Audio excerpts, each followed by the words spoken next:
मोमिफिकेशन की प्रोसेस भी बहुत ही दर्दनाक सी है। जब मर जाता है इंसान, उनके जो जिंदा रहते हुए स्लेव्स थे उनकी बलि दे दी जाती थी। उनकी बॉडी को ममिफाई करके भी उनके ही टूम में रखा जाता था ताकि ये भी जिंदा होकर उनकी दोबारा सेवा कर सके। एक प्रैक्टिस थी कर्स करने की। आपकी दुश्मनी है किसी से, क्ले के पुतले उन पे उनका नाम लिखोगे और उसे जोर से पटकोगे कि उस ढेर सारे पीसेस हो जाएं, फिर आप उसे दफना दोगे जमीन पर। ना तो ये अब जा पाएगा आफ्टर लाइफ, ना ही ये वापस आ पाएगा। ये ट्रैप हो गया है उधर। इजिप्ट में एक ऐसी भी जगह है जो कि सिटी पूरी कर्स्ड है। उसको सिटी ऑफ डेड भी बोलते हैं। अच्छा खासा रिच आदमी था, उसने भी पूरी टीम हायर करी थी एक्सकवेशन के लिए। वहां पर अजीबोगरीब मौतें होना शुरू हो गई। एक ने तो ये बोला कि रात में कोई दिखा, मेरे दोस्त को वो लेके चला गया, उसकी लाश तक नहीं मिली। तो वहाँ के लोकल्स का कहना है कोई भी हो अगर ये चीज करने की कोशिश करेगा तो वहाँ उसकी टीम वो खुद कर्स होगा जरूर। अल नदाहा भी एक लेजेंड है, इज वेरी ब्यूटीफुल। उसका एम ये रहता है कि अगर वो गाना शुरू करती है तो अगर कोई आदमी सुन ले वो हिप्नोटाइज हो जाए, खींचा चला आएगा। वो उसे अपने साथ नाइल में उतार देती है एंड इवेंचुअली ही डाइज। सबसे बड़ा मार्वल तो उनका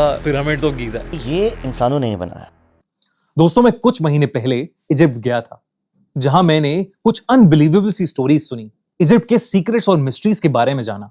और रिसेंटली मैंने ली क्रॉनिन्स द ममी का ट्रेलर देखा, जिसे देखकर मैं और बहुत ज्यादा एक्साइटेड हो गया, क्योंकि वो मूवी एक इजिप्शियन थीम्ड हॉरर स्टोरी को एक्सप्लोर करने वाली है। एक लड़की की ममीफाइड बॉडी फिर से जिंदा हो जाती है और अपनी ही फैमिली के सभी मेंबर्स को मारना चाहती है।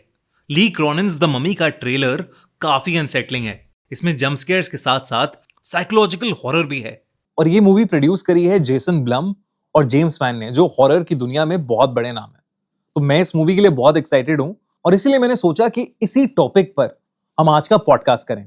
और उसके लिए मैंने बुलाया है दो एक्सपर्ट लोगों को। तो चलिए शुरू करते हैं आज का पॉडकास्ट।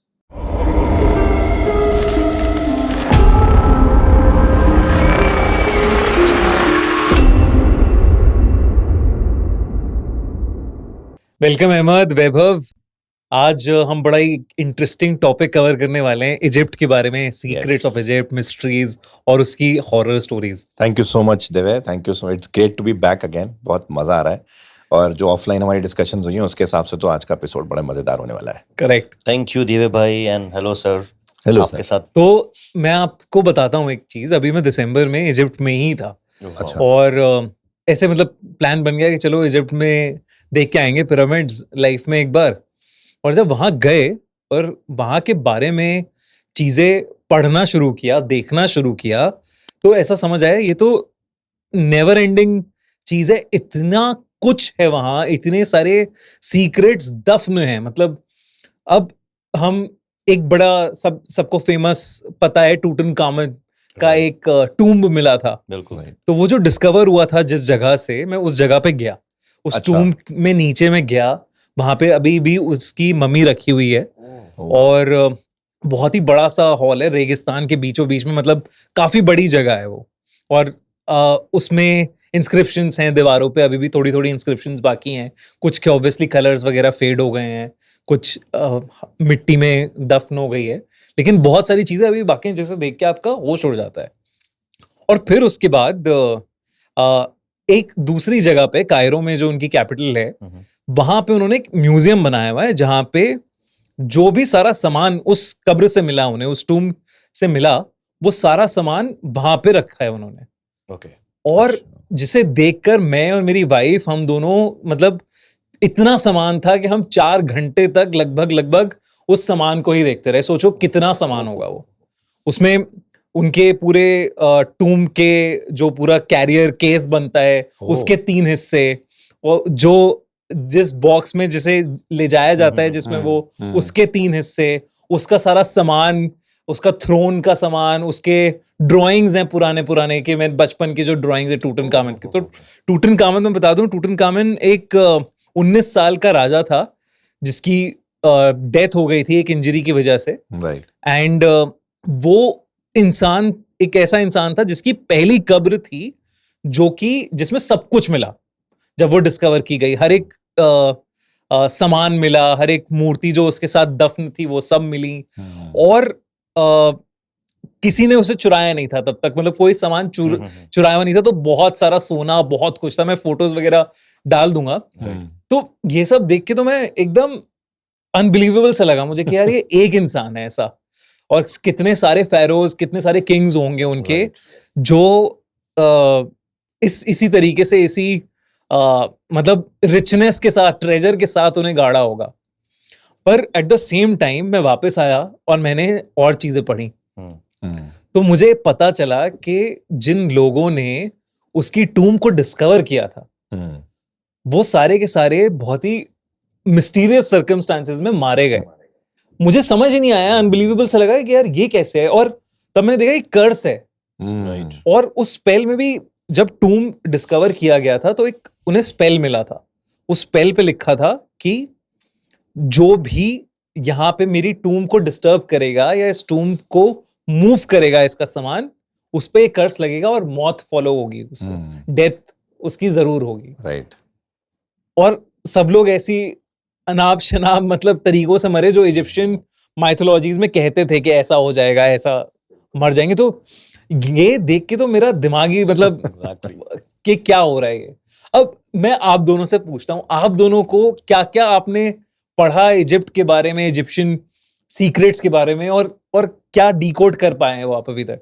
देखिए देवे, एक तो मैं आपने जो बोला ना उसमें एक चीज ऐड करूंगा। ये जो आपने जैसे मच्छर के काटने से निमोनिया का बताया या फ्लड का बताया, ये जितनी भी चीज़ों से, और मैंने भी इस बारे में पढ़ा है कि जिन लोगों ने वो टूम डिस्कवर किया था, बिकॉज वो ऐसे नहीं मिला था, वो बहुत सालों तक गायब था। Lot of teams failed in finding the टूम, नहीं मिल पाया। बड़े सालों बाद मॉडर्न टेक्नोलॉजी यूज करके उसको ढूंढा गया और जो 6 लोग आप बता रहे हैं उनकी मौतें हुई। जिस तरीके से मौत हुई हैं, ये तरीके ऑलरेडी इजिप्शियन कल्चर पर एज अ, हमारे जैसे लैंग्वेज बोलते हैं, आजाब बन के ऑलरेडी बसर चुके हैं। तो एक फेरो हुआ करता था, इसका नाम था फिरौन। फिरौन के ज़माने में उसकी फॉलोअरशिप पर इसी तरह के मच्छरों का, पानी का, कीड़ों का, इस तरह का आजाब आया था जो गॉड की तरफ से भेजा गया था। बिकॉज वो कल्चर जो है वो एज पर गॉड्स जो पाथ है वो नहीं था। तो वो अपने आप को, जो फिरौन था, जो फेरो था, वो अपने आप को गॉड मानता था। और इजिप्शियन माइथोलॉजी में अलग अलग तरीके के गॉड्स का मेंशन भी है, राइट। तो वो अपने आप को गॉड मानता था और बोलता था मैं सबसे बड़ा गॉड हूँ। तो उसको वो करने के लिए, मतलब उसको इस चीज़ का सबक सिखाने के लिए उसके फॉलोअर्स पे भी एग्जैक्टली यही आजाब आए थे। मच्छरों का लगाया था, पानी का लगाया था, कीड़ों का लगाया था, इस तरह के वो आए थे। तो जिन जिन तरीके की उनसे मौत हुई है ना, ये कहीं ना कहीं उन चीज़ों से रिलेटेड हैं जो माइथोलॉजी में हैं। और आई एम श्योर सबको पता होगा कि इजिप्शियन माइथोलॉजी में ममीफिकेशन का बहुत बड़ा रोल रहा है, राइट। तो पहले तो मैं बता दूं, फेरो हो गया जो भी वहां का किंग था, जो भी सबसे बड़ा अथॉरिटी था, वो उसको फेरो बोलते थे। उनके टूम्स बनते थे तो उनको सारी रिचनेस के साथ दफनाया जाता था। और टूटनखामन तो एक है, ऐसे बहुत सारे फेरोज हैं जिनका अभी तक पता ही नहीं है उनके टूम्स कहाँ हैं। तो उनके थ्रोन से लेकर, उनके बेड से लेकर, उनकी जिनको वर्शिप करते थे उन चीज़ों से लेकर, सब चीज़ों को उनके साथ दफन किया जाता था। बिकॉज इजिप्शियन माइथोलॉजी में जो बातें आई हैं वो ये कि आफ्टर लाइफ में अगर आपको सही तरीके से सर्वाइव करना है और आपको वही ऐशो आराम एक किंग को चाहिए जो यहाँ की लाइफ में है, तो आपको एक फिजिकल वेसल चाहिए। आपकी जो रूह है उसको एक फिजिकल वेसल चाहिए वहां पर यही चीजें करने के लिए। वो फिजिकल वेसल आपकी बॉडी ही हो सकती है। इसलिए बॉडी को प्रिजर्व करने के लिए ममी बनाई जाती थी, ममीफिकेशन होता था, और सारी रिचेस उनके साथ जो है दफन कर दी जाती थी। और ये बोलते थे कि भाई अब तुम जितनी एटर्निटी वाली जिंदगी है वो भी ऐसी ऐशो आराम में गुजारो, और हम तुम्हारे लिए एक आइसोलेटेड वो बना रहे हैं, just live your so called eternity life. ये जैसे आई थिंक पहला ऐसा कल्चर है जो एट लार्ज आफ्टर लाइफ को रिकॉग्नाइज करता है और बोलता है कि आफ्टर लाइफ है। Right. और हमें प्रूफ मिलता है जब इतना सारा सामान, इतना सारा सोना सोचो गाड़ के रखा है आपने, जस्ट के जो जिसकी लाइफ है वो आगे उतने ही ऐशो आराम से जी पाएगा। अच्छा, वो ममीफिकेशन की बात की तो मैं सोचा आपको ओसाइरिस के बारे में बताता हूँ कि ममीफिकेशन शुरू कहाँ से हुआ था। राइट। तो ओसाइरिस बेसिकली उनका किंग था, ठीक है, एंड उसका भाई was quite jealous of him. So one fine day when he got a chance, उन्होंने उनको मार दिया। और सिर्फ वो बहुत बेरहमी से मारा। उनको मार के उनके बॉडी के पीसेस अलग अलग हिस्से में इजिप्ट के, उन्होंने उसको डिस्कार्ड किया। अब ओसाइरस की वाइफ का नाम था आइसिस। उन्होंने अपनी सिस्टर के साथ जाके वो एक एक पीस लिया, इकट्ठा किया, सीधी सी बात है, हस्बैंड है, प्यार है, उनको साथ में जोड़ा, वहां से वो मम्मीफिकेशन शुरू हुआ। उसके बाद उन्होंने कुछ रिचुअल्स किए जिससे कि वो वापस उन्हें जिंदा कर पाए। इट इज सेड कि वो उसके बाद जिंदा हुए, and then he became the god of underworld. The god of underworld बोला जाता है ओसाइरस को। एक और फैसिनेटिंग बात मुझे ये लगती है कि माना ये जाता था उस टाइम पे कि ओसाइरस जो है ना, वो फाइनल जज है जो ये बताएगा आपके मरने के बाद कि आपकी सोल किस तरफ जाएगी, हेल या हेवन, बेसिकली अपने इन टर्म्स में बोले तो। सो ही बिकेम दैट जज। So this is where mummification started from, and then it became a regular part of the entire process of, जब तक इजिप्शियन कल्चर रहा वो मम्मीज हमको मिलते रहे। मम्मीफिकेशन की प्रोसेस भी बहुत ही बहुत दर्दनाक सी है। बहुत ग्रूसम प्रोसेस है। मतलब जैसे बाकी हमारी इंडियन कल्चर्स के हिसाब से जब कोई इंसान चला जाता है तो उसकी बॉडी को जितना कम आप परेशान करें या कुछ बोलें वो बेहतर रहता है आफ्टर लाइफ के लिए। इनका अलग था ये। सो मम्मीफिकेशन का प्रोसेस इज सो ग्रूसम कि जब मर जाता है इंसान तो पहले तो इजिप्शियन कल्चर के हिसाब से उनका ये था कि आपको कुछ ही ऑर्गन्स चाहिए बॉडी के, सारे नहीं चाहिए, ठीक है। तो सबसे पहले तो वो ब्रेन निकाल लिया करते थे। ब्रेन कैसे निकालते थे? नाक में एक हुक डालते थे अंदर और उससे ब्रेन को हुक किया और नाक के जरिए पूरा वो निकाल लिया। और फिर ब्रेन को या ये इस पोर्शन को फिलअप करने के लिए अलग चीजें स्टफ किया करते थे। किसी में रेजिन का जिक्र है, किसी में कुछ और जिक्र है, ताकि वो फिलअप रहे और वो अंदर बेंड ना हो जाए। ब्रेन निकाल के फिर साइड से एक कट लगा के इंटरनल ऑर्गन सारे निकाले जाते थे। सिर्फ हार्ट छोड़ दिया जाता था अंदर, बिकॉज उनको ये था कि heart is the key to the whole person. उनके हिसाब से दिमाग का काम नहीं है, हार्ट का ही सारा काम है। तो उस हार्ट को वहीं छोड़ते थे। बाकी सारे ऑर्गन्स को निकाल के ड्राई किया जाता था पहले, ठीक है। उसके बाद ऑर्गन्स को एक स्पेसिफिक जार्स होते हैं उसमें प्रिजर्व कर दिया जाता है। इंटेस्टाइन को अलग, लिवर को अलग, आपके लंग्स को अलग, इन सब चीज़ों को अलग अलग तरीके से प्रिजर्व करके, और फिर बॉडी को 40 डेज तक सॉल्ट में रखते थे ताकि पूरी डिहाइड्रेट हो जाए, अंदर का सारा मॉइस्चर जो है वो निकल जाए, बॉडी का बिल्कुल खत्म हो जाए। फिर उसके बाद रेजिन, हनी, ये सब चीजें डाल के बॉडी पे पूरा, और बॉडी को रैप किया जाता। अच्छा, कभी कभी ये होता था कि बॉडी की शेप बिगड़ जाती है जब आप उसका डिहाइड्रेशन करोगे, तो बॉडी को वापस ह्यूमन फॉर्म में लाने के लिए अंदर चीजें स्टफ किया करते थे। लिनेन स्टफ करा या कुछ स्टफ करा ताकि वो बॉडी की शेप वैसी आ जाए जैसा इंसान मरने से पहले था। फिर उसको रेजिन और हनी और वो सब डाल के फर्स्ट रैप ऑफ बैंडेजेस, फिर दोबारा फिर सेकंड रैप ऑफ बैंडेजेस, फिर वुड पे लिटा के फिर वुड के साथ बैंडेजेस। तो उस तरह से करके मल्टी लेयर ऑफ बैंडेजेस और वो सब रेजिन करके उनको मम्मीफिकेशन करके, और उनके साथ फिर उनके कुछ एमुलेट्स भी दफन होते थे, रैप करते। कुछ एमुलेट्स गले में पहनाते थे, कुछ यहाँ पे रखते थे। वो एमुलेट्स का बेसिकली ये था कि ये आपको प्रोटेक्ट करेंगे आफ्टर लाइफ में, ठीक है। और कहीं कहीं किसी उसमें तो ये भी आया है कि उनके जो जिंदा रहते हुए स्लेव्स थे, जो बड़े फेरोज थे या बड़े बड़े रसूख वाले लोग जब मरते थे, उनके जो सेवक थे, स्लेव्स थे, उनकी बलि दे दी जाती थी उनके मरते ही, और उनको उनकी बॉडी को मम्मीफाई करके भी उनके ही टूम में रखा जाता था ताकि ये भी जिंदा होकर उनकी दोबारा सेवा कर सके। अरे बाप रे। आई थिंक ये, हाँ, मुझे याद आ रहा है आप जो कह रहे हो। और ये ऐसा होता था कि लोग विलिंगली करते थे। हाँ, अच्छा, कि हमारी जिंदगी का मोटिव है इनकी सेवा करना, तो अब हम आफ्टर लाइफ में जाके इनकी सेवा करेंगे। बिल्कुल। ये भी शो करता है कितना फर्म बिलीफ था उनको कि आफ्टर लाइफ होती है। आफ्टर लाइफ होती है, नहीं तो बंदा कैसे माने। बिल्कुल, right, they were so firm about it. Absolutely. मैं एक म्यूजियम गया, उनके 1-2 म्यूजियम्स, और उसमें ममीज रखी हुई हैं अभी भी, काफी सारे फेरोज की, सेठी की, और इन सब की ममीज वगैरह रखी हुई हैं। तो जहां सेठी के सर पे चोट थी, उस मम्मी के भी सर पे चोट है, डेंट पड़ा हुआ है स्कल पे। और पैर जिसका थोड़ा सा मुड़ा हुआ था, जो क्रिपल्ड था, तो वो क्रिपल्ड वैसा ही है पैर। तो किन किंग्स को, फेरोज को पोलियो था। अच्छा। तो वो भी वैसा ही है। वैसी ही है बॉडी। और बहुत सारी चीजें बॉडी को स्टडी करके, उनकी टूम्स को स्टडी करके निकाली हैं कि कैसे होती होगी इजिप्शियन सिविलाइजेशन। वाओ। Yep. पर इसके साथ जो कर्स है ये वाला, हम्म। जो था कि आप टूम को नहीं छेड़ेंगे, आपने आफ्टर लाइफ डिस्टर्ब कर दी शायद उस टूम को डिस्कवर करके, और ये सारी चीजें, ये अपने आप में बड़ी स्केरी है बातें हैं। बिल्कुल। इनफैक्ट ये तो उनके पार्ट ऑफ ममिफिकेशन में था, खास तौर से जब अमीर लोग और फेरोज वगैरह मरते थे और उनका टूम बनाया जाता था, तो एक प्रीस्ट को बुलाया जाता था जो एक मास्क पहनता था अनुबिस का। Anubis is the god of death. तो वो ममिफिकेशन का पूरा रिचुअल होता है, तो वो प्रीस्ट वहां खड़े होके ब्लेस किया करता था उनके अपने तरीके के पर्सपेक्टिव से, और वो अनुबिस का एक मास्क पहना करते थे उस वक्त, ठीक है।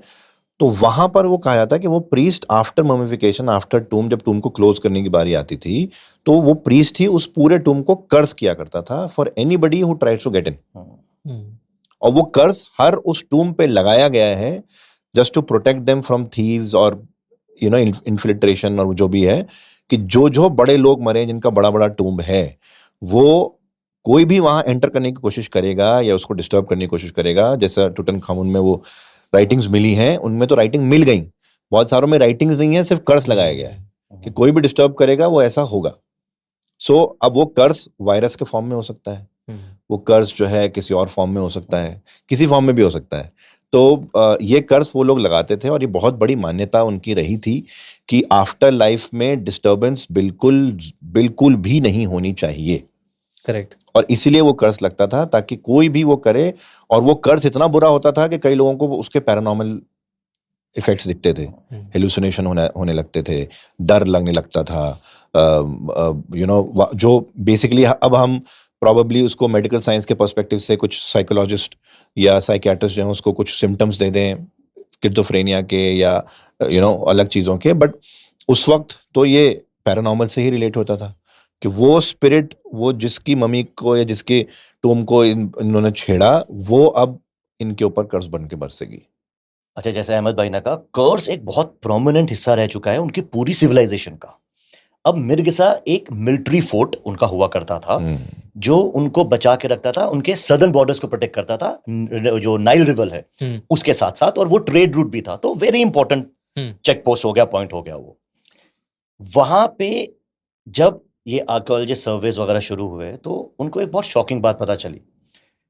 उनको लगा कि ये जगह एकदम जल्दी में, जल्दबाजी में खाली की गई है। एक होता है कि आप ऐसे ऐसे रिट्रीट करते हो विद टाइम स्लोली, एक होता है कि पता चल रहा है कि यहाँ पे रातों रात चीजें गायब हुई हैं, तो वो शॉकिंग है। फिर जब उसके बारे में और उन्हें पता लगा कि वहां पे होता क्या था, तो उधर एक प्रैक्टिस थी कर्स करने की, वो ये थी कि आपकी दुश्मनी है किसी से, आपको किसी को मारना है, हराना है, आप क्ले के जो होते हैं पुतले छोटे, उन पे उनका नाम लिखोगे और उसे जोर से पटकोगे कि उसके ढेर सारे पीसेस हो जाएं, फिर आप उसे दफना दोगे जमीन के अंदर। ये सिंबलाइज भी करता है कि सिर्फ हराना नहीं है, उसको दफन कर देना, उसको तबाह कर देना है। तो ये कर्सेस वहां पे ढेर सारे, मतलब it is a common practice उस पूरे एरिया पे, बोलते हैं अब। एंड आई थिंक यही रीजन है, फिर मैंने जब सोचा कि जिस जगह पे ये आम बात हो जाए कि आप कर्स पे कर्स किए हो, तो जैसे उन्होंने बोला, वो फिर हेलुसिनेशन फॉर्म में, बीमारियों के फॉर्म में वो कर्स वापस आया, और शायद इसी वजह से रातों रात कुछ ऐसे इंसिडेंट्स हुए होंगे कि वो नहीं ले पाए, और वो इतना important check post, military post रातों रात खाली हुआ। एक और जो डिस्टर्बिंग फैक्ट वहां का है कि उधर बच्चों की वो लोग सैक्रिफाइस करते थे, child sacrifice. And the motive was कि because it is a military fortress, तो वो उनकी एक स्ट्रैटेजी थी कि बच्चों का सैक्रिफाइस करके वो कर्स उनके दुश्मनों पे, इन्वेडर्स पे, ताकि वो सक्सेसफुली उसे ना कर पाए। तो उधर जब ये खुदाई हुई, जैसे मैंने आपको कहा कि वो निकले उनके नाम, उसके साथ साथ वो स्कल्स निकले हैं बच्चों के, विच वर सेपरेटेड फ्रॉम द बॉडीज। इतनी खतरनाक चीजें एक जगह पे, क्वाइट डिस्टर्बिंग। अच्छा, आपने चाइल्ड सेक्रीफाइस की बात करी है। आज तक इजिप्ट के ऊपर कई सारी फिल्में बनी है, गॉड्स ऑफ इजिप्ट है, पुरानी वाली मम्मी है जिसमें बड़े सारे रेफरेंसेस हैं इन सब चीजों पे। अभी जो नई फिल्म आई है ली क्रोनिन्स की, द ममी, ये एक्चुअली एकदम अलग मूवी है। ये ब्रैंडन फ्रेजर वाली ममी की तरह नहीं है, इसमें कोई एडवेंचर, ट्रेजर हंट, कॉमेडी नहीं है। ये आउट एंड आउट एक हॉरर फिल्म है, डार्क डिस्टर्बिंग हॉरर के बारे में। उसमें भी ऐसा ही है, चाइल्ड सैक्रिफाइस के ऊपर ही रिवॉल्व करती है वो, क्योंकि जितना मैंने देखा वो बात कर रही है कि मूवी में 27 ऐसी लोकेशंस मिली हैं जहां पे चाइल्ड की ममीज मिली हैं उन लोगों को। एंड मूवी में भी जो मेन प्रोटैगनिस्ट होते हैं वो एक लड़की होती है जो ट्रिप पे जाती है, बच्ची है, और वो खो जाती है वहां पे। और फिर तो उसके पेरेंट्स को फोन आता है कि आपकी बच्ची मिल गई है लेकिन वो ममीफाइड है, और वो उसे घर ले आते हैं और फिर घर में बहुत अजीबोगरीब चीजें होने लग जाती हैं। काफी इंटरेस्टिंग प्लॉट है ना। ये एक्चुअली एक इजिप्शियन हॉरर को डिपिक्ट करता है। और ली क्रॉनिन जो इसके डायरेक्टर हैं, इविल डेड राइज भी उन्होंने ही डायरेक्ट की है। और साथ में इसके जो प्रोड्यूसर्स हैं जेम्स वॉन और जेसन ब्लम हैं, जो कॉन्जोरिंग, एनाबेल, इंसीडियस, सॉ जैसी फिल्मों के क्रिएटर्स रहे हैं। तो इस मूवी से मेरी होप्स बहुत ज्यादा हैं कि कैसे उन्होंने इन इजिप्शियन हॉरर स्टोरीज को डिपिक्ट किया है। पर जो चाइल्ड सैक्रिफाइस की हम बात कर रहे हैं, आज भी क्या ममिफिकेशन हो रहा है? आज भी चाइल्ड सैक्रिफाइस को एंटी कर्स माना जाता है उन लोगों द्वारा जिनकी नजर है उस सोने चांदी पे जो आपने मेंशन की साथ में दफनाए जाते थे। अब ये नोन फैक्ट है कि फेरोज को दफनाया है तो बेहद पैसा, बेशुमार पैसा, राइट। लेकिन उनको ये भी मालूम है, जैसे आपने बताया तूतनखामन का वो जब खोला था तो मंदे मर गए। तो किसी ने ये कहा है कि अगर आप किसी टूम में जा रहे हो उसको लूटने के हिसाब से, तो पहले एक बच्चे की बलि दे दो, तो वो एंटी कर्स हो जाएगा। तो जो प्रीस्ट ने जो प्रोटेक्शन लक्ष्मण रेखा बांध रखी है वो खत्म हो जाएगी एक चाइल्ड सैक्रिफाइस से। आई थिंक ये उसी के अराउंड है and this practice this happens. तो इस पे वैभव भाई जो आपने भी बताया ना कि वो एंटी कर्स हो जाता था चाइल्ड सैक्रिफाइस, तो मैंने कहीं एक किस्सा कहीं पढ़ा था कि बहुत टाइम पहले की बात है, कुछ एक ग्रुप था कोई इजिप्ट का जो they were known for looting and everything. तो वो पहले तो सिटीज में लूट किया करते थे और सब किया करते थे, बट जब वो लालच जब बढ़ जाता है तो आप फिर ऐसी जगहों की तरफ चलते हो जिनका आपको पता है कि यहाँ पर बहुत कुछ मिलेगा, और वो ज्यादातर फेरोज के टूम्स होते थे। अब ये हमने हिस्टोरिकली भी देखा है कि बहुत सारे फेरोज के टूम तो मिले ही नहीं हैं, अभी तक ढूंढे जा रहे हैं, और बहुत सारे के मिल गए हैं जिसमें अगेन बहुत सारे आर्टिफैक्ट्स मिले हैं। लेकिन आर्कियोलॉजिस्ट से ज्यादा वहाँ के जो लोकल जो ट्राइब्स चली आ रही हैं उनमें से कुछ कहते हैं कि कुछ इन्फॉर्मेशन पास ऑन होती है कि कौन कौन से टूम्स कहाँ पर हैं, अच्छा, जिनकी लोकेशन पब्लिक नहीं होती। तो उसमें से ये ग्रुप था जिनको अपेरेंटली ये पता था कि कुछ एक बड़े छोटे टूम्स हैं जिसमें पैसा मिल सकता है, सोना मिल सकता है। तो ऐसे ही उन्होंने चाइल्ड सैक्रिफाइस का पता किया, किसी ने बताया, उनमें से किसी ने, ग्रुप ने, कि अगर आप 2 बच्चों की बलि चढ़ाओगे तो फिर आपको उनके जो उनकी जो रिमेन्स हैं उसको ममीफाई करना होगा और उसको फिर दफनाना होगा, तब जाके वो कर्स वहां का टूटेगा। अच्छा, ठीक है, इस तरह से उन्होंने किया। तो उनको फिर यह था कि भाई बच्चे पकड़ के लाओ, बच्चों के लिए। तो जो होमलेस बच्चे होते थे उनमें से वो 2 पकड़ के लाए अपेरेंटली, और उन्होंने किसी एक पर्टिकुलर जगह पे जहां पर बोला गया था कि यहाँ पर बलि चढ़ाओ, वहां जाके उन्होंने उनकी बलि चढ़ाई। वही उनका ममीफिकेशन प्रोसेस पूरा किया गया किसी प्रीस्ट के उसमें सामने, और फिर उनको दफना दिया गया। ठीक है, और दफनाया भी मतलब कोई टूम वूम नहीं बनाया है, वो बस कॉफिन में करके, जो एक स्पेसिफिक कॉफिन इजिप्ट के आपने देखे होंगे in the shape of human होते हैं, वो उस कॉफिन में करके उनको दफना दिया गया। और फिर उन्होंने अपेरेंटली टूम्स में जाके सोना लूटा। लेकिन जो बाद की बात थी वो ये कि इवन इफ दे थॉट के कर्स ब्रेक हो गया है, लेकिन वो कर्स पलट के वापस आया और डबल फोल्ड आया। डबल फोल्ड कैसे? कि एक तो ये कहते हैं कि उन 2 बच्चों की जो आत्माएं थीं, जो स्पिरिट्स थीं, क्योंकि उनका ममिफिकेशन प्रोसेस या वो पूरा नहीं किया गया था जैसा कि अपेरेंटली होना चाहिए, हाँ, जैसा कि कल्चर में आया है वैसा नहीं किया उन्होंने तो सैक्रिफाइस के पर्सपेक्टिव से करना था, उन्होंने कर दिया, वैसा नहीं किया गया। तो इसलिए उनकी आत्माएं आफ्टर लाइफ में नहीं जा सकी, उन बच्चों की। और क्योंकि उनके साथ उन्होंने कुछ ज्यादा सोना वोना वो सब तो डाला नहीं था, तो इजिप्शियन कल्चर के हिसाब से भी वो आफ्टर लाइफ में वो सब चीजें चाहिए होती हैं, वो नहीं थी। तो वो बच्चों की आत्मा आफ्टर लाइफ में क्रॉस नहीं कर सकी, और उन्होंने आत्माओं ने इन चोरों की ग्रुप को एक तरह से ग्रिप कर लिया। और दूसरा फोल्ड कैसे आया कि वो कर्ज जो उन्होंने सोचा था ब्रेक हो गया, वो भी नहीं वो हुआ। ब्रेक नहीं हुआ। तो उनके जो सदस्य थे 8-10 वो थे, बहुत गंदी, बहुत ही वैसी मौत अपेरेंटली मरे थे कि एक मतलब एक तरह तो एक तो ये कहा गया किसी को कि उसका हालत ये हो रही थी कि वो पानी पीता था तो पानी पिया नहीं जाता था उससे निकल, तो ना तो वो खाना खा पाता था ना पानी पी पाता था, और फिर वो स्टारवेशन से और थर्स्ट ही मरा। बहुत ही बुरी मौत। ठीक है। एक को अपेरेंटली रात में जो है वो सो रहा था तो कहीं से बहुत सारे कीड़े आ गए उसकी बॉडी पे, वो चढ़ गए और अंदर अंदर और उसको वहीं खा गए। इस तरह की अजीब अजीब मौतें उनके साथ हुई। तो ये जो कर्ज की वैभव भाई बात कर रहे हैं, तो अपेरेंटली ऐसा भी माना गया है कि अगर वो चीज प्रॉपर प्रोसेस से नहीं करी गई तो वो कर्ज जिसको आप तोड़ने की कोशिश कर रहे हो चाइल्ड सैक्रिफाइस से, वो ना तो टूटेगा और बल्कि आपके ऊपर वो चाइल्ड सैक्रिफाइस वापस पलट के आ सकता है। अच्छा, मैंने तो ये भी सुना है कि जो मम्मी के रिमेन्स होते थे उनको पीसा जाता था और पीस के बहुत ही एक्सपेंसिव प्राइस में, बहुत ही महंगे प्राइस में यूरोपियंस वगैरह को बेचा जाता था, और बड़े सारे जो अमीर लोग होते थे उन्हें बेचा जाता था, जिससे सो बेसिकली वो मेडिसिन की तरह यूज होते थे, दवाई की तरह, कि उसका एक लेप बनेगा और लेप अगर आप लगाओगे मम्मी का अलग अलग जगह पे तो आपकी कंडीशन ठीक हो जाएगी, जो भी आप जिस भी प्रॉब्लम से जूझ रहे हो। तो ये मेडिसिनल पर्पस के लिए भी यूज हुआ है। और लेकिन कहते थे इसका भी, ये भी कर्ज से जुड़ी है एक बात कि जब भी आप ये वाली चीज भी करो तो जो इंसान ये यूज करता था वो थोड़े टाइम के लिए ठीक हो जाता था और फिर मर जाता था वो। और बहुत ही, जैसे कि अहमद ने कहा, कि अजीबो गरीब बीमारियों की वजह से मरता था। जैसे डिहाइड्रेशन एक बहुत ही कॉमन था कि ना कुछ खाना जा रहा है, ना कुछ खाना आप, ना कोई लिक्विड ना खाना आप अंदर कंज्यूम नहीं कर पा रहे हो और आपकी बॉडी बिल्कुल गिव अप मार गई है और डिहाइड्रेट हो रहे हो, जैसे पोजेशन के केसेस में होता है। कितना सिंबॉलिक है ना, क्योंकि मम्मी भी टोटल डिहाइड्रेटेड होती है Yes. और वैसी ही मौत आपको मिल रही वैसे ही है। बात आपको मिल रही है। इजिप्ट में एक ऐसी भी जगह है जो कि सिटी पूरी कर्स्ड है, ऐसा कुछ है। उसको सिटी ऑफ डेड भी बोलते हैं और सिटी ऑफ टूम भी बोलते हैं। उसका नाम अल कराफा करके उसका नाम है, कायरो में है जगह ये।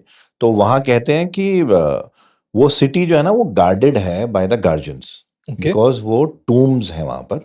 वो 70-75% एरिया उस सिटी का जो कहते हैं वो टूम्स ही है। तो हालांकि वहाँ पर आबादी है, ऐसा नहीं है कि लोग नहीं रहते हैं, लोग रहते हैं, पर आप वहाँ पर अगर आपकी इंटेंशन क्या है वहाँ जाने की, उस पर डिपेंड करेगा कि आपका क्या हाल होता है। तो कहीं पे मैं इस एपिसोड से पहले जो रिसर्च वगैरह हम लोग कर रहे थे उसमें कहीं मैं पढ़ रहा था कि ऐसे ही एक किस्सा सामने आया, किसी ने आई थिंक कहीं पे डाला था कि सिटी ऑफ डेड में भी और सिटी ऑफ टूम में भी again with the intention of looting या वहाँ जाके वो करना और टूम्स निकालना या टूम से वो करना, वो सब चीज़ें अगर इंटेंशन है। ऐसे ही एक शख्स था जिसका ये था कि भाई एंड अच्छा खासा रिच आदमी था, उसने टीम भी हायर करी थी कि मैं जो हूँ वहाँ पर डिग करूँगा, और परमिशन गवर्नमेंट से सो कॉल्ड ले ली थी। बट जो लोकल्स हैं वहाँ के वो इस चीज़ को नहीं मान रहे थे, उन्होंने मना किया कि भाई ये कर्स्ड है चीज़ें, आप करोगे तो वो होगा। अब वही बात होती है कि मुझे कौन हराने वाला है, मेरे पास पैसे वाले हैं वोडेवर। तो उसने भी पूरी टीम हायर करी थी एक्सकवेशन के लिए, और पूरी टीम हायर करी थी। इसमें वो किसी एक टूम में घुस के, इंटेंशन उसकी सिर्फ सोना नहीं था, इंटेंशन उसका ये भी था कि भाई मैं जो हूँ हिस्टोरिकली अमर हो जाऊंगा अगर मैं कोई ऐसी चीज़ डिस्कवर करता हूँ या मैं ऐसी कोई चीज़ खोज के निकालता हूँ तो। But before that team can reach one of the tombs, वहाँ पर अजीब गरीब मौतें होना शुरू हो गई जो है, क्योंकि आप एक्सकवेशन इतनी गहरी कर रहे हो, सब कर रहे हो, तो मशीन्स, डिगिंग मशीन्स और ये सब आए। तो अचानक एक दिन जो है कोई ऐसे गिरा कि मशीन ऑटोमेटिकली, हालांकि वो ड्राइवर उस वक्त उसमें नहीं था लेकिन मशीन चली और वो मशीन के नीचे आ गया, वो उसकी वहाँ मौत हो गई। फिर एक किसी के साथ, मजदूर के साथ ऐसा हुआ कि वो जो एक्सकवेशन करी थी नी डीप का, वो उसमें गिर गया, वो गिर के वहाँ पे मर गया। ठीक है, इस तरह की मौतें होनी शुरू हो गई साइट पर। अब साइट पर जब मौतें हुई तो मजदूर जो हैं, क्योंकि मजदूर आप कहाँ से इतने बाहर लेके आओगे, या तो लोकल्स को हायर करोगे, वो लोकल्स जो मानते हैं पर उनको पैसा भी चाहिए, तो उनमें से जब मौतें शुरू हुई तो लोकल्स ने तो हाथ खींच लिया। फिर आप बाहर से कुछ लोग लेके आए, वो लोग, तो उनमें भी फिर एक आध किसी की मौत हो गई। एक ने तो ये बोला कि रात में जो है मुझे कोई दिखा और उसने जो है मेरे दोस्त को वो लेके चला गया, उसकी लाश तक नहीं मिली। अब ये कहा जाता है कि उनको गार्जियंस ने मारा है, जो गार्जियंस टूम को गार्ड कर रहे हैं, जो उस तरह के जो स्पिरिट्स हैं वो गार्ड कर रहे हैं। और वो Anubis is also considered as one of the guardians, only guardian of the dead या गार्जियन ऑफ द टूम्स कह सकते हैं।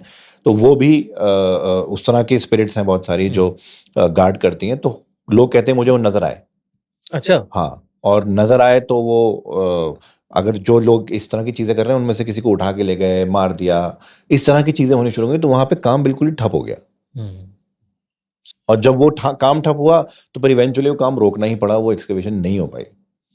तो वहां के लोकल्स का कहना है कोई भी हो अगर ये चीज करने की कोशिश करेगा तो वहां उसकी टीम वो खुद कर्स होगा जरूर, क्योंकि वहां पर सिर्फ गार्जियंस नहीं, हर टूम के साथ एक कर्स भी अटैच है, हर टूम के साथ गार्जियंस भी अटैच हैं जो टूम में नहीं घुसने दे सकते। तो ये बड़ी गहरी, अगर इसमें आप और डीप चलते चले जाएंगे ना, सो ये नेवर एंडिंग चीजें हैं इजिप्शियन कल्चर की। इतना फैसिनेटिंग, बहुत फैसिनेटिंग कल्चर है ये। सीरियसली इतना कुछ है इसमें। अब कायरो का ही जैसे इन्होंने जिक्र किया, अल नदाहा भी एक लेजेंड है। ये एक फीमेल है, फीमेल एंटिटी है जो कि supposedly she is very beautiful, ठीक है, और मैजिकल वॉइस। ओके। तो उसका एम ये रहता है कि अगर वो गाना शुरू करती है तो अगर कोई आदमी सुन ले वो हिप्नोटाइज हो जाएगा, इतनी प्यारी आवाज, एंड वो खिंचा चला आएगा, एंड फाइनली वो उसे अपने साथ उस पानी नाइल में उतार देती है, and eventually he dies. I think इनको सायरन्स भी बोलते हैं। राइट। अच्छा, कुछ थ्योरीज ये भी बोलती हैं कि वो जिनको मोह लेती है, जिन आदमियों को, वो अपने साथ एक केव में ले जाती है उन्हें, वहां उनको मारती है, और वो उनकी मारने का जो उनकी बोन्स है वो उसी केव में वहां बरी कर देती है। तो ये सब इजिप्ट में हो रहा है भाई।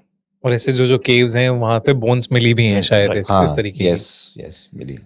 तो मैं जब गया था इजिप्ट तो मैंने धाशुर पिरामिड है वहां पे, एक रेड कलर का है और हल्का सा टिल्टेड है वो। अच्छा। वहां पे ना काफी बड़ा मिलिट्री बेस माना जाता था उनका, क्योंकि वहां से सब दिखता था, मतलब पूरा एरिया दिखता था। तो कई सारे लोगों ने जब एक्सकवेट कर रहे थे उसे, जब पूरा सब चल रहा था, तब बड़े सारे कंस्ट्रक्शन वर्कर्स ने लोगों ने बताया कि उन्हें कई बार वहां पे ऐसा दिखा है परछाइयों में, धुंधली चीजों में, कि कोई मिलिट्री जैसा, कोई यूनिफॉर्म जैसे लोग, सोल्जर्स जैसे लोग स्लेव से काम करा रहे हैं। ऐसे बड़ी सारी परछाइयां दिखी हैं उन्हें, इस तरीके की साए दिखे हैं। एंड इनफैक्ट एक कहानी जैसा आपने बताया ना कि कोशिश कर रहे थे वो कुछ टूम्स को एक्सकवेट करने का, ऐसी कौम आबू बिलो करके एक एक्सकवेशन साइट है। तो वहां पे एक लड़का जाही नाम का, वो ट्रांसफर कर रहा था चीजें, एक जगह से दूसरी जगह ले जाने का काम था उसका, तो वो ट्रांसफर कर रहा था। जिस दिन उसका आखिरी जो भी ऑब्जेक्ट उसने ट्रांसफर करना था वो किया, उस दिन उसके भाई की डेथ हो गई। अब इसके बाद अगले साल जब इसका पूरा लगभग 1 साल कंप्लीट हुआ तो उसके पापा की डेथ हो गई। और अब इस दौरान, बीच के दौरान में जैसे जैसे टाइम बीता जा रहा था, उससे ना नाइटमेयर्स आने लगे उन मम्मीज के, कि वो कह रही हैं कि मतलब कुछ तो गड़बड़ है, और एक तरह से उसे ऐसा अंदर से लगने लगा कि उसे वापस से वो सारी चीजें वापस वहीं पे रख देनी चाहिए। अब ये इस बीच में उसने ऑब्वियसली वो किसी के लिए काम कर रहा था, ऐसा तो था नहीं, फ्री विल थी। तो वो परमिशन लेना चाहा, उसने चीजें पूछी पाछी, लेकिन उसे परमिशन नहीं मिली कहीं पे भी। और ये अपीयरेंसेस स्पिरिट्स के, मम्मीज के बढ़ते चले गए। और एक दिन उसने मतलब बिल्कुल अपनी जान लेने की कोशिश करी, ऐसा हाल हो गया था उसका कि तुम नहीं कर पा रहे तो तुम हमारे साथ चलो, मतलब ऐसा लग रहा था उसे कि कोई लेने आ गया है उसे। उसने फाइनली किसी तरह परमिशन ली और ऑब्जेक्ट्स को वापस ट्रांसफर किया, जिस जगह से वो लेकर आया था वापस वहीं पे रखा, वहीं पे गाड़ा। तब जाके उसके थोड़े से सपने ठीक हुए, उसे धीरे धीरे वो सारी स्पिरिट्स हॉन्ट करना उन्होंने छोड़ दिया। तो ये भी कहानी है, और ये भी डॉक्यूमेंटेड एक कहानी है। तो यार एक तरफ से लगता है कि पता नहीं कुछ भी शायद बोल दिया, फिर ऐसी कहानियां सामने आ रही हैं तो लगता है यार ये कर्स वर्क भी कर रहे थे। ऑब्वियसली राज तो हैं, और हमारे पास प्रूफ आ गया है कि आफ्टर लाइफ में मानना जा रहा है, तो आफ्टर लाइफ और ये सारे जो कर्सेस हैं, ये सारी जो चीजें हैं, ये सब एग्जिस्ट कर रही हैं, आपको प्रूफ्स मिल रहे हैं सारे के सारे ऑब्जेक्ट्स के। तो जैसे हम आज के टाइम पे काला जादू के बारे में बात करते हैं, काला जादू को मानते हैं, एग्जैक्टली। तो ये वाले कर्सेस तो डिनाई कर ही नहीं कर सकते हम लोग। और आई ऑल्सो बिलीव कि जब इतना स्ट्रांग बिलीफ है कि भाई आफ्टर लाइफ है, कि वो आदमी अपने हैप्पीली मरने को रेडी हो रहे हैं, तो यार आप मैनिफेस्ट भी तो कर रहे हो कि नहीं ये है, एंड देन नेचर वर्क्स बिल्कुल आप अट्रैक्ट कर रहे हो उन्हीं सब चीजों को। आपने बना लिया भाई मेरे लिए ये है। So yes it's very fascinating. सबसे बड़ा मार्वल तो उनका पिरामिड्स ऑफ गीजा है। Oh yes. तो वो मैं देख के आया, इट इज ह्यूज, मतलब बहुत बड़ा है वो। आईफिल टावर बनने से पहले वो दुनिया की सबसे टॉलेस्ट बिल्डिंग थी। बिल्कुल यस, कंस्ट्रक्शन थी। Yes. तो मैं तो वो देख के, मतलब उसके वहां पे 9 पिरामिड्स हैं टोटल। Yes, पूरी yes. साइड पे हाँ, 3 बड़े वाले पिरामिड्स 3 हैं, बड़े वाले। उसमें से एक सबसे बड़ा है। यस और वो देख के ऐसा लगता है कि हर जगह से सिमेट्रिकल है वो। यस। एंड ये कैसे बना, कहते हैं 3-4 हजार साल पहले बना, बट उस टाइम पे कैसे खड़ा किया गया है पिरामिड को, ये आज तक एक कॉन्स्पिरेसी, एक थ्योरी बनी हुई है। इसके ऊपर कुछ आप बात करना चाहोगे? यार ये ना बड़ा फैसिनेटिंग और बड़ा you know at the same time बहुत ज्यादा बात हुई है, at the same time not enough बात हुई है। वो वाला टॉपिक है ये, क्योंकि इतने बड़े ब्लॉक्स हैं, वो जो ब्लॉक्स वहां रखे, इन ब्लॉक से वो पिरामिड ऑफ गीजा बने हुए हैं, कि आज की डेट में बात करें ह्यूमनली पॉसिबल कैसे होगा, even with the machines we have today.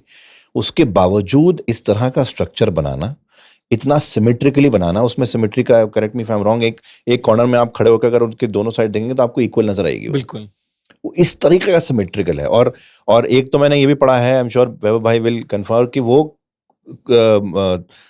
उसकी ओरिएंटेशन जो है, उनकी प्लेसमेंट जो है, वो कॉन्स्टलेशन से भी अलाइन करती है। करेक्ट। यू नो एस्ट्रोनॉमिकली वो कॉन्स्टलेशन भी अलाइन करते। अब किस तरीके से, क्योंकि एक तरफ जो है, how did they have this information कि तारे कहाँ कब कब कैसे अलाइन होंगे, उनके पास इंफॉर्मेशन कैसे थी कि सूरज कौन सी डेट पे किस तरीके से अलाइन होगा कि वो वहां पे किरण डालेगा और वहां जाके वो उन मूर्तियों पे पड़ेगी। किस तरीके से उनके पास वो मशीनरी या उनके पास वो साधन थे कि वो इतने बड़े ब्लॉक्स एक के ऊपर एक रख के वो इतना बड़ा पिरामिड बना दें और उसको ऐसे अलाइन करें कि भाई वो कॉन्स्टलेशन से अलाइन हो जाए। ये इन्फॉर्मेशन उनके पास कैसे थी, कहाँ से थी, क्या था, ये एक बहुत बड़ी मिस्ट्री है। क्या बहुत सारी कॉन्स्पिरेसीज भी इसके अराउंड हैं। आई एम श्योर वैभव भाई will talk about few of the conspiracies, but conspiracies हम आज की डेट में देख रहे हैं, जितनी कॉन्स्पिरेसीज हमने कुछ टाइम पहले सुनी थी वो अब सच होती नजर आ रही हैं। तो मुझे नहीं लगता कि हो सकता है कि अगले 10 साल में, 15 साल में, 20 साल में इसकी कुछ कॉन्स्पिरेसी निकल के आए या सच हो जाए कि कोई इंसानों ने बनाया है, किसी और ने बनाया है, क्या हुआ है कुछ नहीं पता है। और उसके अंदर भी सीक्रेट पैसेजेस हैं, उसके अंदर जगह बनी हुई है पूरी जाने की, एक टूम्ब भी रखने की जगह थी वहां पे। तो वो सारी चीजें भी अंदर मिली हैं उसके पिरामिड के अंदर। एब्सोल्युटली। इनफैक्ट वैभव भाई मैं आपसे पूछूंगा, हमारी बात हो रही थी, कुछ एक नई डिस्कवरी हुई थी लास्ट ईयर, कुछ ऐसा हुआ था? यस ये यार देखो, सवाल यही था ना कि ये अगर मशीन्स के थ्रू भी रखे गए थे तो वो मशीन्स कहाँ गई? आपको सिविलाइजेशन में सब तो दिख गया, आपको ये नहीं दिखा कि वो बनाया कैसे। Exactly. तो फिर जो खरीदने वाले होते हैं वो खरीदते हैं। सो लास्ट ईयर इसकी रडार स्कैनिंग हुई, तो उससे क्या होता है, आपको अंदर के कैविटीज और वो सब पता चल जाते हैं। पिरामिड की? यस। तो पिरामिड्स की हुई, एंड उसमें पता चला कि इसके नीचे कुछ पाइप शेप स्ट्रक्चर्स हैं जो नीचे तक जा रहे हैं, 600 मीटर नीचे तक। 600 मीटर नीचे, एंड उसके नीचे भी कुछ स्ट्रक्चर्स हैं। तो अब ये इसको दे विल नीड बहुत strong radars, I believe. Technologically वो क्या टर्म्स हैं I am not very sure, but ये चीज सामने आई कि भाई ये क्या है। और अगर ये बनाए उन्होंने ही थे तो ग्लोरीफाई भी किया कि डूम है, तो इनके बारे में थोड़ा भी जिक्र क्यों नहीं है? ठीक है, तो एक थ्योरी बोलती है कि ये इंसानों ने ही बनाया। ठीक, अनुनाकीज वी नो, जो माना जाता है वो रेस, वो इंटेलिजेंट स्पीसीज जो आए जिन्होंने इंसानों को इंसान बनाया, ठीक है, एप से। बिकॉज आज साइंटिफिकली भी एवोल्यूशन में एक गैप है। लोग सर खुजा रहे हैं कि ये एप्स के जो हो रहा था ये बीच में कहाँ गया। अच्छा। सो एक सडन इंसान जो एकदम से ब्रेनी हुआ, एकदम से हम जैसे हैं वैसा होने लगा, सो वो एक गैप है। एक थ्योरी बोलती है कि उन्होंने आके किया, तो वो बोलते हैं ये उन्होंने बनाया। अनुनाकी एलियंस थे या एलियंस थे उन्होंने। अब देखो वो एलियंस हैं, अब बिकॉज वो आपकी मदद कर रहे हैं तो अलग अलग कल्चर में उनको अलग अलग नाम दे सकते हो आप उनको गॉड्स बोल सकते हो, देवता, बिकॉज आपको मदद कर रहे हैं। Anyone who helps you today, आप बोलते हो ना चल यार ठीक है, ही समवन जो इसको ज्यादा पता है, राइट।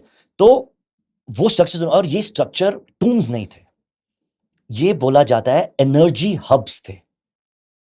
ये इतनी एनर्जी क्रिएट कर सकते थे जो पूरे प्लैनेट को प्रोवाइड कर लेगी, उसकी सारी नीड्स पूरी कर सकती थी।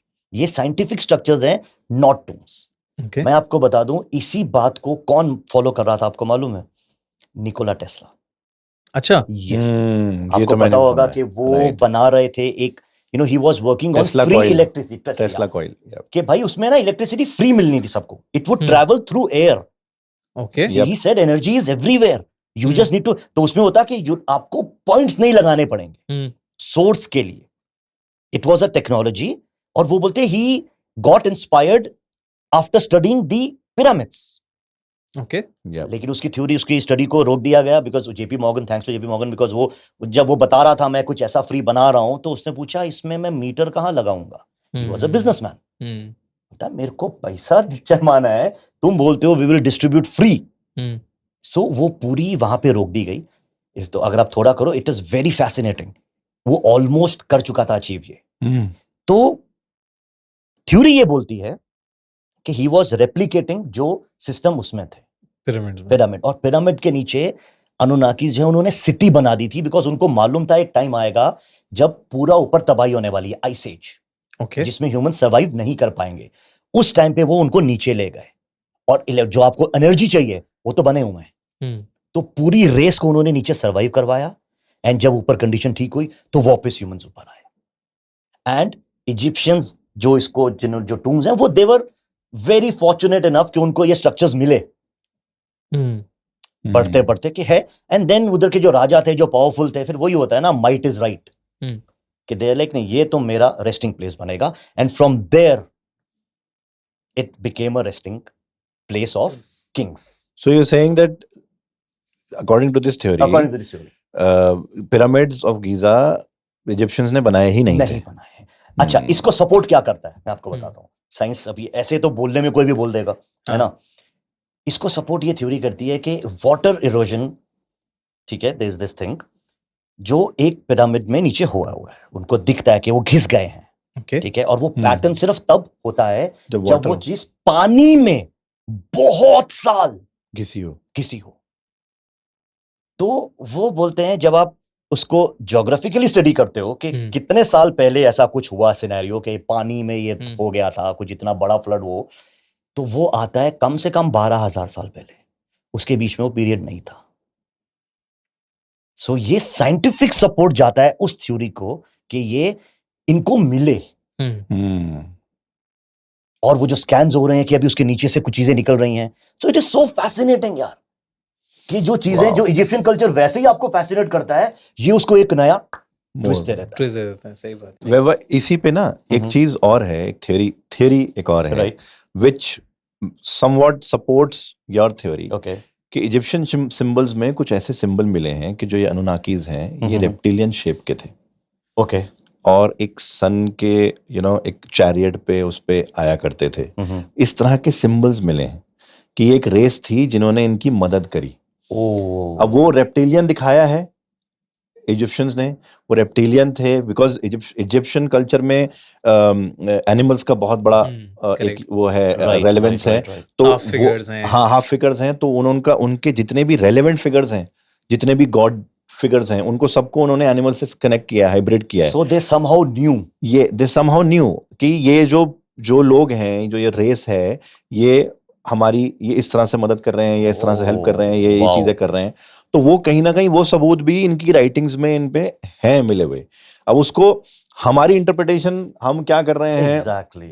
किसी एक बंदे ने एक थ्योरी बनाई, उसको रेप्लिकेट करके, उसको इंटरप्रेट करके, किसी एक बंदे ने दूसरी थ्योरी बनाई, उसको इंटरप्रेट करके, इसलिए थ्योरीज हैं राइट। मेरे हिसाब से। बट कहीं ना कहीं अगर हम एक्चुअली ओपन माइंड से उस चीज को स्टडी करें without bringing in any other aspect,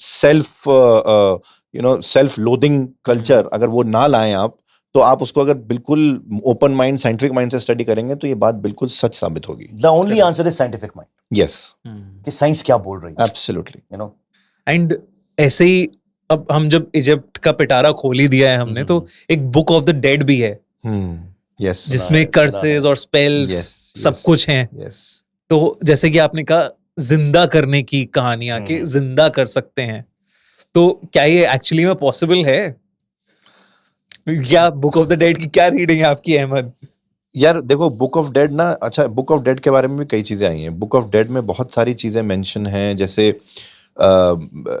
ओसाइरस के बारे में जो वैभव भाई ने बताया था, जो अपेरेंटली जिनको फाइनल जज कहते हैं।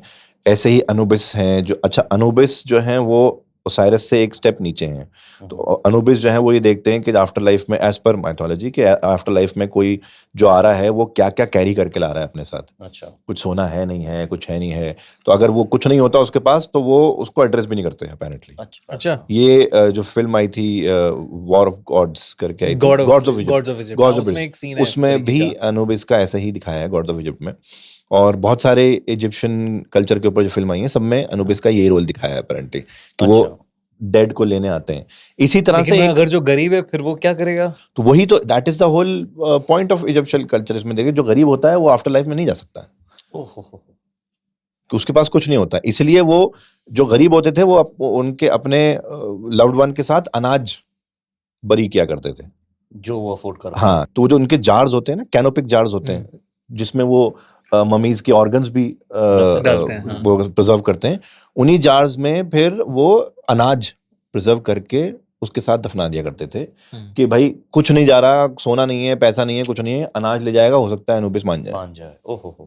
तो उस तरह से, तो इसी तरह से बुक ऑफ डेड में एक सिर्फ गॉड्स का ही नहीं, डीमंस का भी जिक्र है। और डीमंस में सिर्फ एक डीमन का जिक्र है, एमिट करके।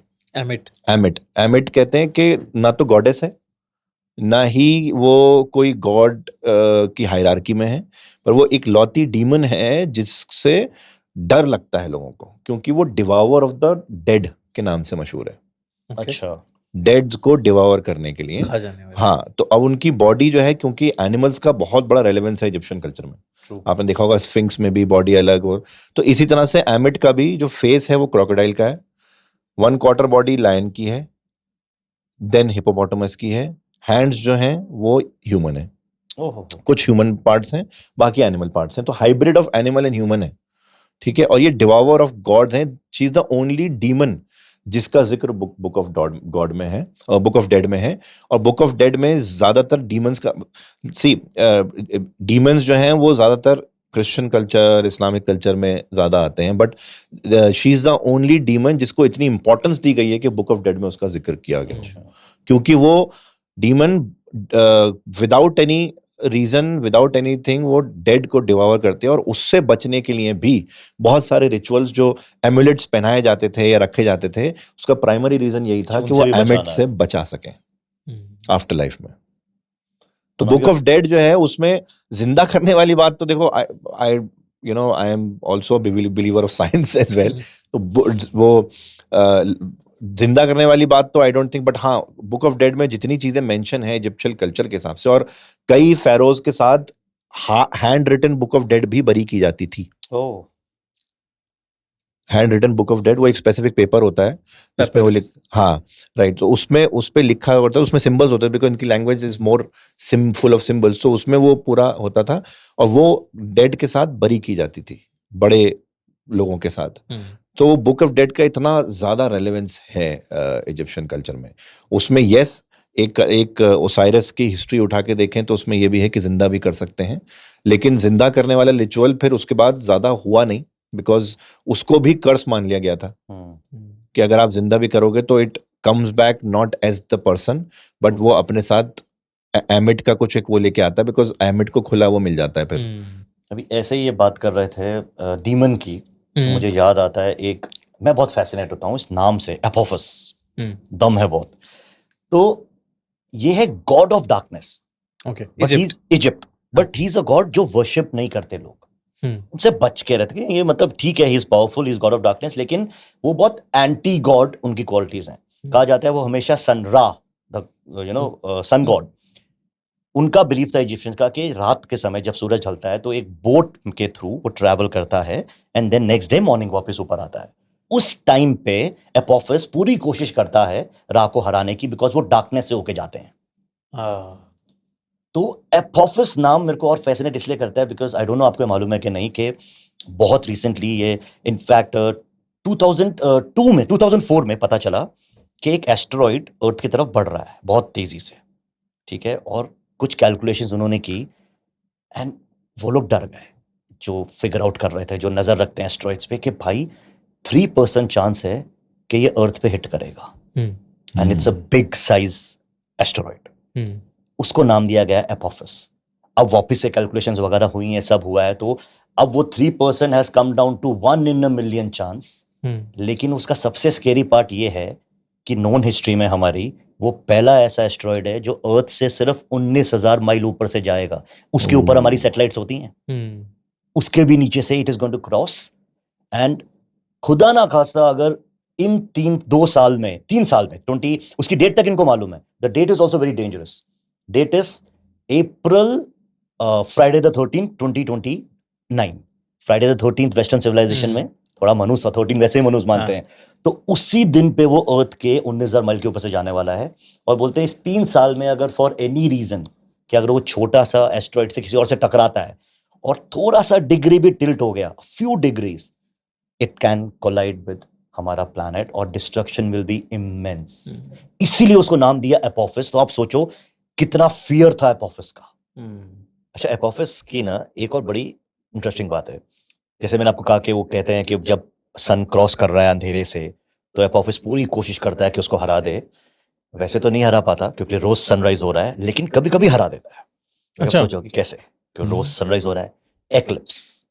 तो उनका मानना था जब सूरज पे अंधेरा छा जाता है, ये वो पीरियड है जिस टाइम पे एपोफस जीत गया रा के ऊपर।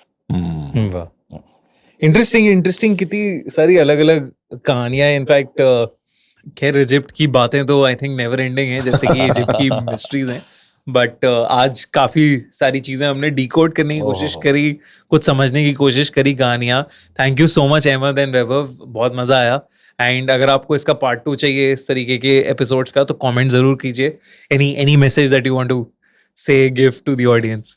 आई थिंक मुझे फर्स्ट ऑफ ऑल एक तो बहुत ही फैसिनेटिंग एपिसोड था, बहुत ही फैसिनेटिंग बातें हुई, क्योंकि हिस्ट्री, पैरानॉर्मल और ऐसी चीजें जो मिस्ट्री हैं, जो कॉन्स्पिरेसीज हैं, इनको आप अगर आप एक एपिसोड में मिक्स कर दें, I think there is nothing better than that.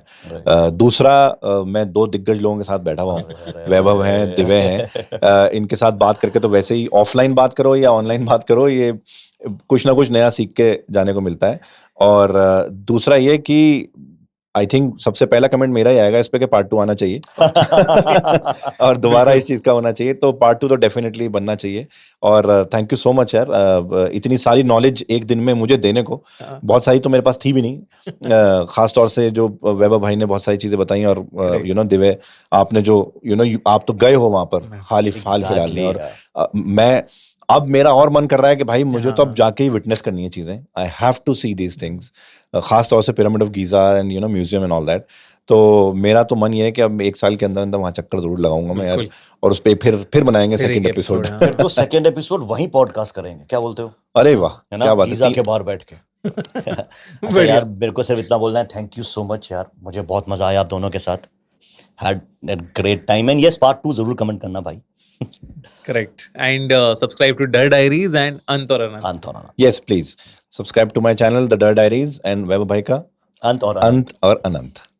दोस्तों, अगर आपको ये एपिसोड पसंद आया और इजिप्ट की कहानियां पसंद आई, तो आपको ली क्रॉनिन्स द ममी जरूर पसंद आएगी, जो रिलीज हो रही है इस फ्राइडे द 17th अप्रैल को। तो उस मूवी को थिएटर्स में देखना मत भूलना।